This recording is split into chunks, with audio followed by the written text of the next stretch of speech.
الحمد لله رب العالمين والصلاة والسلام على سيد الأنبياء والمرسلين محمد بن عبد الله الأمين وعلى آله وأصحابه وأزواجه وذرياته وأهل بيته وسلم تسليما كثيرا أما بعد. أعوذ بالله من الشيطان الرجيم. بسم الله الرحمن الرحيم. إنا أردنا الأمانة على السماوات والأرض والجبال فأبين أن يحملنها وأشفقن منها وحملها الإنسان إنه كان ظلوما جهولا. صدق اللہ العلی العظیم. محترم بزرگوں اور دوستوں، دینی اور ایمانی بھائیوں، اللہ رب العزت کا شکر ہے، اس کا کرم ہے کہ اس نے اتنی بابرکت محفل میں ہمیں بیٹھنے کی توفیق عطا فرمائی کہ آج یہاں ختم قرآن پاک ہے اور اسی کی مجلس میں ہم لوگ یہاں پر جمع ہیں. اللہ تعالیٰ ہم سب کے بیٹھنے کو اور یہاں پر سننے سنانے کو قبول مقبول کرے. ابھی آپ نے حضرت مولانا کی تقریر سنی جو قرآن کی اہمیت پر تھی اور بہت ہی معنی دار تھی، بہت پرمغز تھی. اگر ان کے الفاظوں کو آپ نے بہت ڈیپلی لیا ہوگا اور بہت ہی اچھے سے سنا ہوگا تو اس کے اندر تمام میسیجز ہیں کہ قرآن کی اہمیت اور قرآن کا مقام و مرتبہ ہمارے دلوں میں کیا ہے اور کیا ہونا چاہیے. مزید ہم نے اس کو کیا بنا دیا ہے. اگر ہم ان کی باتوں پر 100% عمل کریں اور قرآن کو واقعی میں ایک انقلابی کتاب سمجھ کر اس کا مطالعہ کریں، اس کو پڑھیں، اس کی تلاوت کریں تو ہماری زندگی کے اندر بھی بہترین انقلاب آ سکتا ہے. جب انقلاب کی بات آتی ہے تو نوجوان اس میں سب سے پہلے آتے ہیں اور یہ چھوٹی مسجد ہے آزاد نگر کی. یہاں پر جو ٹیم ہے ہمارے نوجوان بھائیوں کی، وہ اس میں بہت سارے لوگ یہاں موجود ہیں. میں جب آیا تو آنے کے ساتھ ساتھ سب نوجوان پوری ٹیم لگی ہوئی ہے. یہ ایک بہت بڑی کہہ سکتے ہیں خوشی کی بات ہے کہ ہمارے نوجوان دین سے وابستہ ہیں اور دین کی سرگرمیوں میں حصہ لیتے ہیں اور آگے بڑھنے کی بھرپور کوشش کرتے ہیں. اور وہ سنجیدہ ہے اس بات سے کہ ہم ہمارے اندر، ہمارے اطراف میں، ہماری سوسائٹی میں، ہمارے گھروں میں دین کیسے آئے اور دین کے تعلق سے، دینی کتابوں کے تعلق سے، قرآن کے تعلق سے وہ اتنے سنجیدہ ہیں کہ وہ ہر اعتبار سے اپنی پوری ایکٹیویٹی 100% لگانے کے لیے تیار ہیں. اس پر وہ سب کے سب مبارکباد کے مستحق ہیں. اللہ تعالیٰ ان کی اس کوشش کو قبول فرمائے اور اس جذبے کو ہم سلام کرتے ہیں کہ وہ اسی طرح کام کرتے رہیں اور اسی کے ساتھ ساتھ جو ہے اللہ کی مددیں شامل ہوتی ہیں، آتی ہیں اور پھر ایک بڑا انقلاب برپا ہوتا ہے جو اس وقت کی سب سے بڑی ضرورت ہے. اب انقلاب کی جب بات ہے تو وَمَنْ أَحْسَنُ قَوْلًا مِّمَّنْ دَعَا إِلَى اللَّهِ وَعَمِلَ صَالِحًا. تو ظاہر سی بات ہے اس وقت سب سے بڑی ضرورت جو ہے دعوت کی ہے. اور کیونکہ جس طریقے سے ہندوستان کی پوزیشن ہے، کنڈیشن ہے، اس کنڈیشن کے اندر ہماری کیا حیثیت ہے اور ہم کیا کر رہے ہیں، یہ ہماری اپنی ایک ذمہ داری ہے. آپ تھوڑا سا 6 صدی عیسوی میں چلے جائیں اور وہاں کا تھوڑا سا نظارہ دیکھیں اور دیکھنے کے بعد وہاں کے ماحول کو دیکھیں. اور اگر آپ سیرت نبوی کا مطالعہ کریں، اس کی اسٹڈی کریں تو وہاں آپ دیکھیں گے کہ اس سے بھی بدترین حالات تھے. اسلام کے لوگ دشمنی نہیں تھے، اس کو کھانے کے لیے تیار تھے. جناب محمد رسول اللہ صلی اللہ علیہ وسلم کو مارنے کے لیے تیار تھے، آپ کی دعوت کو سننے کے لیے تیار نہیں تھے. طفیل بن عمرو الدوسی، آپ نے نام سنا ہوگا، بارہا نام سنا ہوگا کہ جب وہ مکہ تشریف لائے تو لوگوں نے کہا کہ ہمارے یہاں ایک شخص دیوانہ ہو گیا ہے، پاگل ہو گیا، اس کی باتیں دیوانگی کی ہوتی ہیں، آپ ان کی بات مت سننا. وہ طفیل بن عمرو الدوسی زبردست انسان تھے، زبردست عربی داں تھے. انہوں نے اپنی کانوں میں روئی ٹھونس لی کہ میں اس کی بات نہ سن سکوں.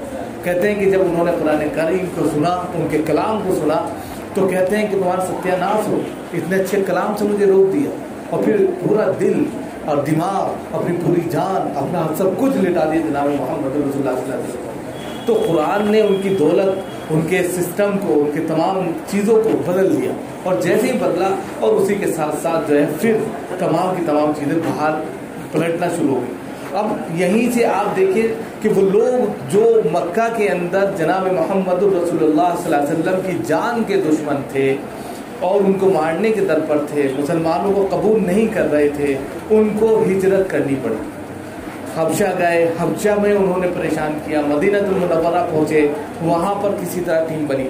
اب یہاں پر جو ہماری کنڈیشن ہے اس وقت، وہ کنڈیشن ایسی ہی ہے کہ لوگ ہمیں ڈرا رہے ہیں، دھمکا رہے ہیں، ہر اعتبار سے ہمیں جو ہے خوف زدہ کر رہے ہیں۔ ایسے ماحول میں ہمیں سیرت نبوی کا مطالعہ کرنا بہت ضروری ہے، اور خاص طور سے دور مکی کو پڑھنا بہت ضروری ہے، کہ اس دور میں جس طریقے سے جناب محمد رسول اللہ صلی اللہ علیہ وسلم کو پریشان کیا گیا، اس دین کے تعلق سے ان کو ستایا گیا، اگر ہمیں ستایا جا رہا ہے تو یہ جو ہے نبیوں والا کام ہے، لہذا اس دعوت کی ذمہ داری ہمارے کاندھوں کے اوپر ہے، نوجوانوں کے اوپر ہے۔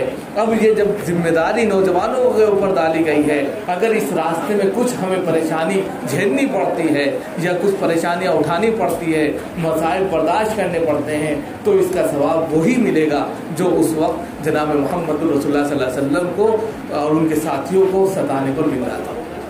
اب ایسے میں ہمیں اپنے آپ میں سب سے پہلے یونٹی بنانی ہے، ہم فرقوں میں تقسیم ہو جائیں، ہم الگ الگ کیٹیگری میں بڑھ جائیں، اس کو چھوڑ کر سب سے پہلے ہم ایک قرآن کے پاس آئے، قرآن کی دعوت کو ہم اپنانے والے بنے۔ وَلْتَكُن مِّنكُمْ أُمَّةٌ يَدْعُونَ إِلَى الْخَيْرِ، تم میں ایک ایسی امت ہو، ایک ایسی قوم ہو، کچھ ایسے افراد ہوں جو خیر کی طرف بلائے۔ خیر کیا ہے؟ قرآن ہے۔ لہذا قرآن کی طرف جب دعوت دی جائے گی تو ساری چیزیں، سارے مسلک ایک طرف ہو جائیں گے، سب کے سب لوگ آ جائیں گے، اور جب یہ چیز ہوگی خود بخود جو ہے تیزی کے ساتھ میں وائرل ہوگا ایک پیغام، اسلام کا جو پیغام تیزی کے ساتھ میں وائرل ہوا تھا، اسلام کی جو تعلیمات تیزی کے ساتھ میں پھیلی تھی، وہ خود بخود رائج ہو جائے گی، اور جب یہ رائج ہوگی تو ساری چیزیں ہمارے اندر جو نفرتیں ہیں، جو عداوت ہیں، ایک دوسرے سے بغض ہے، ایک دوسرے کے خلاف باتیں کرنے کی جو عادت ہماری بن گئی ہے، یہ چیزیں ہماری ختم ہونے لگی، اور جیسے ہی یہ چیز ہماری ختم ہوئی ویسے ہی ہم جو ہے پھر سے اٹھتے چلے جائیں گے۔ آج کے وقت میں اگر مسلمان کمزور ہے یا مسلمان ڈاؤن ہو رہا ہے یا دوسری قومیں اس کے اوپر سلطنت کر رہی ہیں یا یہ کہ دباؤ ڈال رہی ہیں، تو اس کی سب سے بڑی وجہ یہی ہے کہ ہمارے اعمال خود بخود خراب ہیں۔ اور خراب کیا ہے کہ ہم نے ہمارے جو کام ہونے چاہیے تھے وہ کام ہم نے چھوڑ دیے۔ ہم نے سیاست میں لے لیجئے، اخلاقیات میں لے لیجئے، تعلیمات میں لے لیجئے، سماجیات میں لیجئے، معاملات میں لیجئے، ہر اعتبار سے ہم نے اپنے آپ کو کنڈم کر لیا۔ اگر ہم اپنے معاملات سب سے پہلے درست کر لیں، ہم اپنے اخلاق کو صحیح کر لیں، ہم اپنی تعلیمات کو صحیح کر لیں، ہم اپنے ایجوکیشن سسٹم کو بہت اچھا اعلیٰ کر لیں، اور اس کے بعد پھر جو ایک چیز ہے جو ہمارے دلوں میں پیدا ہو جاتی ہے خود بخود، عداوت ہے، نفرت ہے، بغض ہے، کینہ ہے، ایک ٹوہ ہے، اس چیز کو ختم کر دیں، پھر کوئی مقابلہ نہیں کر سکتا۔ اس چیز کو ختم کرنے کی سب سے زیادہ ضرورت ہے۔ یہ گھر گھر کی ایک کہانی بن گئی ہے، لہذا سب سے زیادہ ضرورت اس بات کی ہے کہ ہم قرآن کو پڑھیں۔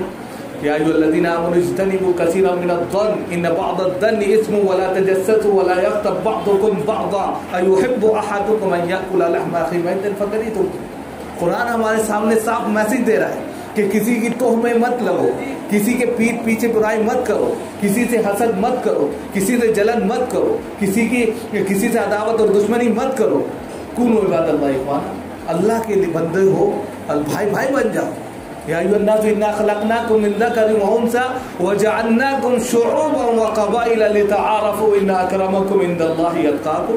قرآن کہہ رہا ہے کہ ہم نے تم کو ایک عورت ایک مرد سے پیدا کیا اور پھر آپسی خاندان میں بنا دیا، تقسیم کر دیا، ڈیوائڈ کر دیا، تاکہ تم آپس میں ایک دوسرے کو پہچان سکو، جان سکو اور رشتہ داریوں کا سوال کر سکو۔ یہ ساری چیزیں قرآن نے پیدا کی ہیں۔ جب ہم اسی میں عداوت کرنے بیٹھ جائیں، اپنے بھائی سے دشمنی کرنے بیٹھ جائیں، تو یہ دیکھو انما المؤمنون اخوہ، قرآن کہہ رہا ہے کہ بھائی بھائی بن جاؤ، تم مومن مومن کا بھائی ہے۔ المؤمن للمؤمن کالبنیان یشد بعضہ بعضا، مومن مومن کے لیے کیا عمارت کے مانند ہے، اس کا ایک حصہ دوسرے حصے کو جس طرح تقویت پہنچاتا ہے، اسی طرح ایک مومن دوسرے مومن کے لیے ہونا چاہیے، ایک نوجوان دوسرے نوجوان کے لیے ہونا چاہیے۔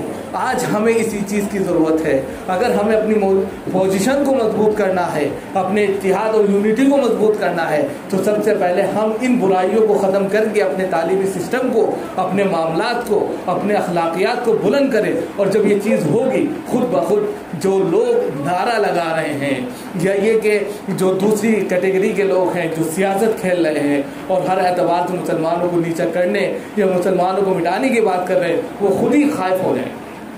اللہ رب العزت کا یہ نظام رہا ہے کہ جب اللہ رب العزت کے بندے اور اللہ کے نیک بندے اس دین سے وابستہ صحیح معنوں میں اخلاص کے ساتھ ہوئے ہیں, تو اللہ کی ایسی نصرتیں آئی ہیں کہ دشمن خود بخود جو ہے بھاگ گیا. تو یہ چند باتیں ہیں جو ہمارے نوجوان اس دین سے لگے ہیں, دعوت سے لگے ہیں, ان سے ہم کہیں گے سب سے پہلے وہ اپنے ایجوکیشن کو خاص طور سے مکمل کریں, مکمل کے ساتھ ساتھ اپنے معاملات کو اور اپنی سماجیات کو مضبوط کریں, اور اپنے ادھر ادھر کی جو باتیں ہیں یا یہ کہ ہمارے غلط بیٹھک ہے اس سے بچتے ہوئے صحیح ڈگر میں صحیح مشن پر کام کریں. تو ایک انقلاب پیدا ہوگا, جو انقلاب جو ایک بہترین میسیج لے کر آئے گا, جو سماجی اعتبار سے, سوسائٹی کے اعتبار سے, اپنے اپنے گھروں کے اعتبار سے ایک دینی ماحول پیدا کرے گا, جو اس وقت کی سب سے زیادہ ضرورت ہے. اور یہی اثر جو ہے جب ہمارے دوسرے بھائی دیکھیں گے تو خود بخود ان کے اوپر ایسا اثر ہوگا کہ وہ ہماری بات سے خود بخود متاثر ہوں گے, اور جو متاثر ہوں گے تو ان کے پاس یہ کہنے کا موقع نہیں ملے گا کہ مسلمان ایسا ہے اور مسلمان ویسا ہے. اللہ تعالیٰ ہم سب کو عمل کی توفیق دے.